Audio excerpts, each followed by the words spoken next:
Ya, itu tadi pernyataan anggota MKD Junimat Girsang, dan saat ini sudah bersama saya di studio Burhanuddin Muhtadi dari Indikator Politik Indonesia. Mas Burhan, kita sudah menyaksikan bersama tadi jalannya sidang MKD yang menghadirkan Luhut Binsar Panjaitan. Apa poin penting sebetulnya yang bisa kita ambil dalam konteks sidang etik dengan teradu itu Setia Novanto sebetulnya? Sebenarnya kalau kita lihat ya selama beberapa jam proses persidangan kesaksian Luhut Panjaitan, sepertinya tidak ada hal baru di luar dari apa yang sudah disampaikan dalam press conference kemarin. Ya.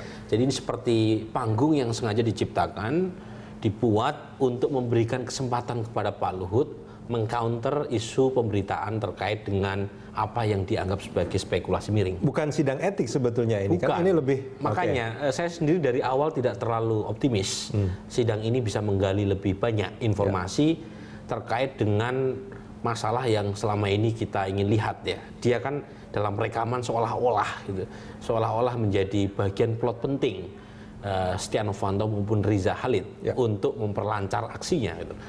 Tetapi kalau kita tadi dengarkan, pertanyaan itu hanya muncul dari Akbar Faisal terutama, dan kita tahu itu bisa dimengerti karena latar belakang partainya yang mencoba untuk kritis melihat apakah seorang Luhut Panjaitan merasa terganggu dengan keterangan yang ada dalam rekaman Riza Khalid dengan Setia Novanto. Dan seperti kita sudah tebak, dia tidak akan menyampaikan kecaman terhadap Setia Novanto maupun Riza Khalid gitu. Jadi memang secara tidak langsung Luhut justru mengkonfirmasi spekulasi buruk yang berkembang tentang dirinya, karena dia tidak membantah dan juga tidak mengecam apa yang disampaikan oleh Riza Khalid maupun Setia Novanto. Ya, ada beberapa pernyataan dia juga yang menjelaskan bahwa dia memang punya hubungan ya, artinya dengan Setia Novanto itu punya hubungan, terus juga dengan Riza Khalid juga punya hubungan sebetulnya.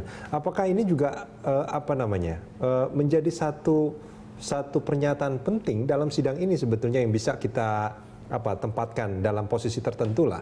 Apakah memang dia betul atau sebagai apa istilahnya? Menurut saya simple, sidang MKD ini kan tujuannya adalah untuk membuktikan apakah ada pelanggaran etik terhadap Setia Novanto itu terkonfirmasi atau tidak. Jadi soal Luhut Panjaitan sebenarnya ranahnya bukan di MKD, dia hanya menjadi saksi. Bahkan sebenarnya tanpa dimintai keterangan pun sebenarnya tidak mengapa ya buat. Tidak menjadi penting sebetulnya. Tidak penting, kecuali kalau misalnya ada ranah lain yang sekarang sedang dikerjakan kejaksaan pada wilayah dugaan pidananya maupun ranah politik kalau misalnya pansus itu jadi dibentuk. Nah, mungkin keterangan Pak Luhut lebih punya efek di situ ketimbang di sini gitu. Kalau buat saya pribadi sudah selesai. Setia Novanto itu secara etik sudah terbukti gitu ya melanggar. Karena bagaimanapun bukan couplingnya dan mengajak orang lain yaitu pengusaha untuk membicarakan sesuatu yang sangat rentan untuk dipersepsi kong kali kong. Ya, ini di luar Pak Luhutnya sendiri, ini kan sebetulnya sidang pada hari ini mestinya menghadirkan juga Riza Khalid gitu. Betul. Dan itu tidak hadir. Paling tidak hingga saat ini belum terlihat gitu. Betul. Nah, akan ada upaya paksa yang akan dilakukan. Apa yang terbaca oleh Anda dengan ketidakhadiran dari Riza Khalid ini sebetulnya? Sebenarnya dari awal sudah terbaca ya, mulai dari pernyataan yang berubah-ubah antara kesekretariatan MKD dengan pimpinan MKD. Katanya sudah diundang, ternyata sebelum yang terakhir dilakukan suratnya tidak nyampe karena alamat rumahnya tidak jelas. Jadi terlalu banyak drama dan komedi dalam sidang MKD kali ini, dan menurut saya sendiri sampai pada titik kesimpulan kehadiran Riza Khalid untuk persoalan etik Setia Novanto juga tidak diperlukan, saya pribadi ya. Tetapi kalau mau mengejar pada level ranah hukum atau ranah politik, efeknya atau dampaknya mungkin lebih besar daripada sidang MKD sekarang. Bukankah Riza Khalid itu ada di dalam Persis.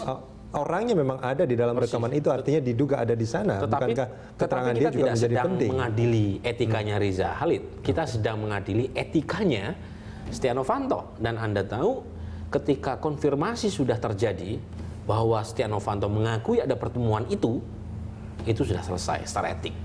Tetapi kalau misalnya Riza Khalid mau datang, mungkin lebih bagus memberikan gambar yang lebih sempurna tentang bagaimana MKD mengambil keputusan. Tetapi kalau kita baca, yang terkesan bukan sedang mencari gambar yang sempurna untuk melengkapi kesimpulan yang mau diambil, tapi yang terjadi adalah upaya untuk mengaburkan dari substansi pokok. Orang diajak untuk spekulasi, kegaduhan yang tidak perlu dengan menghadirkan drama-drama baru. Anda ingin mengatakan bahwa sebetulnya MKD ini adalah pansus yang terburu-buru soal Freeport jadinya ya? Karena menghadirkan sosok yang sebetulnya sama sekali tidak ada korelasinya dengan etik. Iya, bahkan dalam proses prosedur, misalnya ada istilah legal standing. Ini kan bukan perkara hukum. Ini kan perkara etik gitu ya, harusnya etik standing mungkin.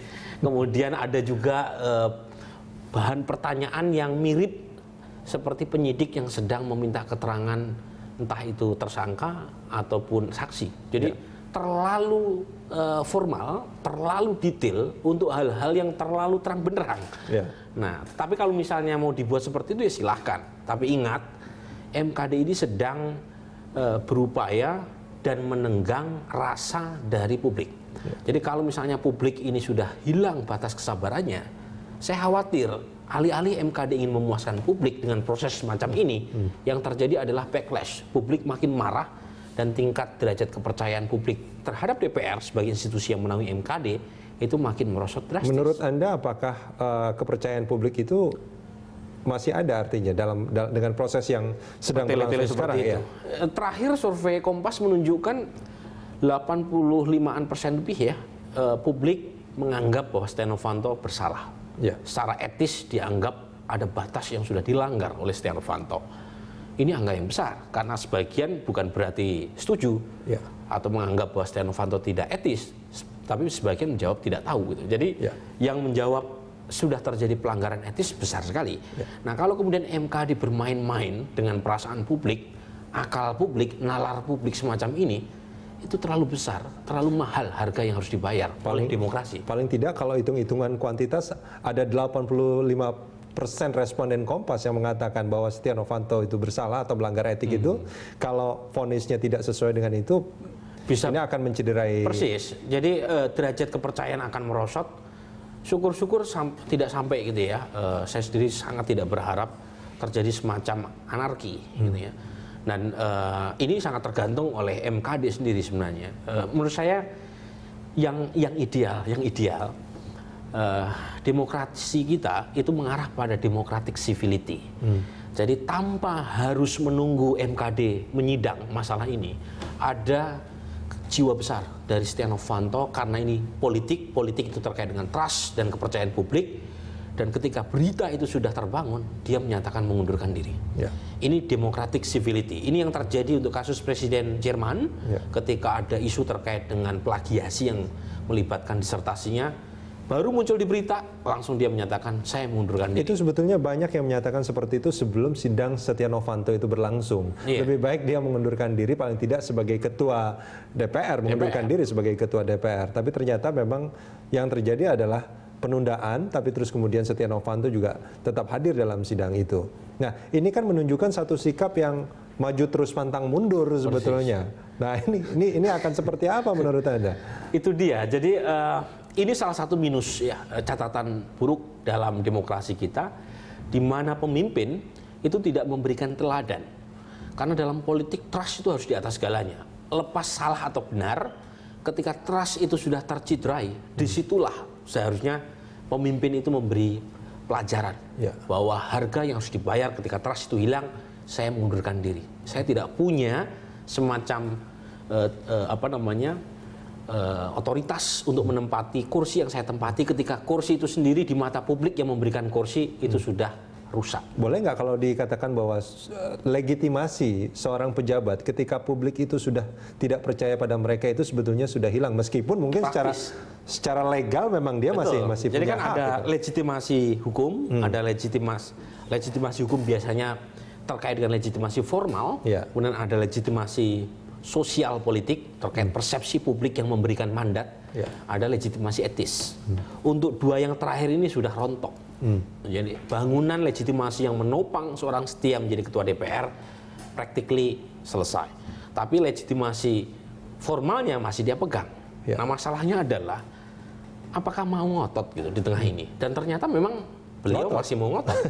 At all cost. Nah, ini yang terus terang bikin saya menyesalkan. Ya, menurut Anda, mengapa Setia Novanto itu ngotot dengan hal ini?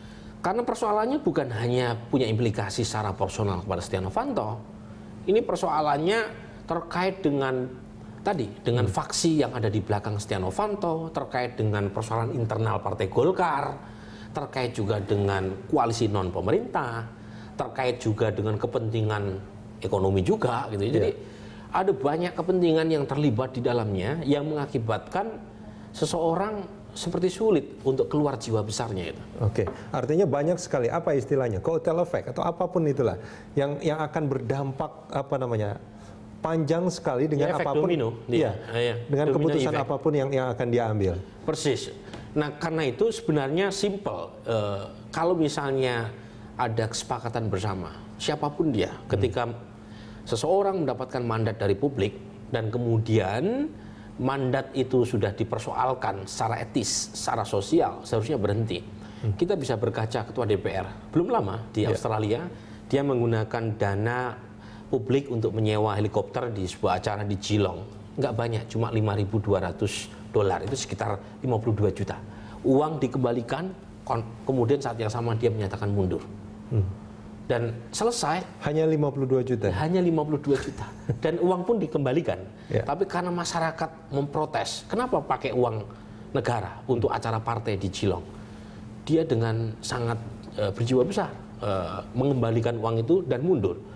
Kasus di banyak tempat juga seperti itu. Ini pembelajaran bahwa demokrasi sudah matang. Gitu. Bahwa demokrasi tidak sekedar berhenti pada waktu pemilu, tapi demokrasi juga berlangsung melalui proses check and recheck. Setelah dia menjabat, kalau kehilangan legitimasi, buat apa ngotot mempertahankan? Dan ternyata seorang Setia Novanto memilih untuk masuk dalam kedunguan tadi. Ya, dia memaksakan diri untuk memberikan pelajaran buruk dan dicatat bahwa ada seorang ketua DPR yang sebelumnya juga punya rekam jejak yang tidak istimewa, dan ketika ada kasusnya yang terbongkar, dia ngotot untuk mempertahankan itu. Nah, yang harus dibayar mahal bukan hanya Setia Novanto atau partainya, tapi bangsa ini sepertinya masih sulit untuk mendapatkan teladan. Dan yang harus diingat juga adalah apa yang terjadi di Senayan saat ini itu sangat diperhatikan oleh dunia sebetulnya. Persis. Kalau kita melihat banyak sekali wartawan-wartawan asing yang ikut memperhatikan jalannya. Politisnya tinggi, ini ketua DPR, ini Speaker of the House. Saat yang sama Anda tahu bahwa Speaker of the House dari partai yang dominan di luar pemerintahan dan dari partai besar pula gitu. Dan seharusnya kita memberikan semacam etalase yang baik. Ternyata harapan itu belum terlaksana.